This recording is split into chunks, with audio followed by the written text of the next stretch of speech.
In this week's parsha, we have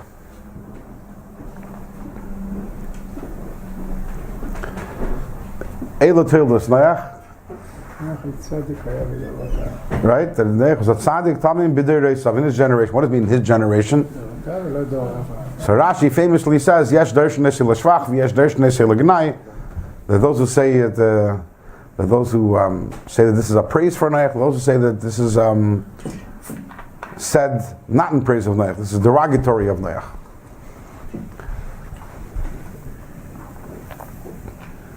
Those who say that it's a praise of Noach, they say, look, in his generation, he was a tzaddik. Imagine if he had been in a better generation. You know, in Pirkei Avos, we have the importance of a shachin toiv, how much a person is impacted by his environment. Everyone's impacted by the environment. So Noach would have been in another generation, he'd have been even so much greater. So the B'deresa was telling us it's a praise. Even in that generation, he still was a tzaddik. But Yesh darshan nesei l'gnai, those who say no. In his generation, relative to the people around him, he was a tzaddik. Had he lived in another generation, had he lived in times of Avraham Avinu, he wouldn't have been considered anything. So the question is, asked by many, if you can have a positive spin, if you can have darshan nesei l'shvach, if you can say something nice, then why bother? Why even bother with the Yesh darshan nesei l'gnai? Why say something not nice about someone if you can say something nice? So the Rebbe explains in a Sikha, based on Apichsidus, obviously. We know the Baal Shem Tov says that Boya la Teva, when Hashem told Noach to go into the Teva, the word Teva also means a word. A word? Word, right? The word Teva means a box, but it also means a word. Teva in Hebrew means a word. In Hebrew. So Hashem was telling Noach, Boya la Teva, enter the words of Torah and Tefillah. When you live in a world which is a turbulent world, there's the Mayim Rabim, there's all the waters, and there's the storms, and you're threatening to drown in a spiritual sense, how do we stay afloat? How do we manage to survive the Mabul? By Boya la Teva, by immersing ourselves and davening and learning, and that's how we save ourselves from the Mabul. The person might think, says, you know,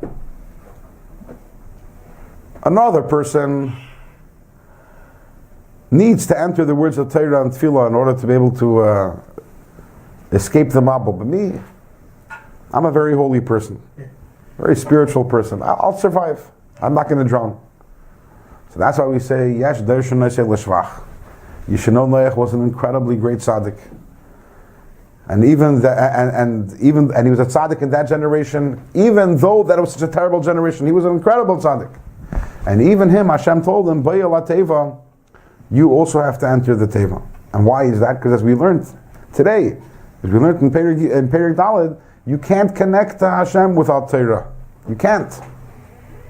You can be holy, you can be a tzaddik, whatever it may be. But without Torah, you're missing your lifeboat. You're missing your connection to Hashem. Another person might come along and say, a holy person can save himself by entering the Teva. You know, by immersing himself in the words of davening and learning. But I'm not such a holy person. I know who I am. I don't think I can be saved by the Teva. So therefore comes along the Rashi and says, no, Yesh darshan nesei l'gnai. You know, Noach wasn't such a great person. Had he lived in times of Avraham, he wouldn't have been considered anything.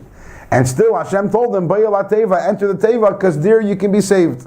So we have the Yesh darshan nesei l'shvach and the Yesh darshan nesei l'gnai to tell us, regardless of where you are in the spectrum, whether you're a l'shvach or a gnai, you're a great tzaddik, not such a great tzaddik, either way, you should know, how do you connect to Hashem and save yourself from the Mabul, which is Elam Haza, is Boya la Teva, enter the words of davening, enter the words of learning, and through that, regardless of who you are, you're a Yid, you have an Neshama, you can connect to Hashem and be saved from the Mabul.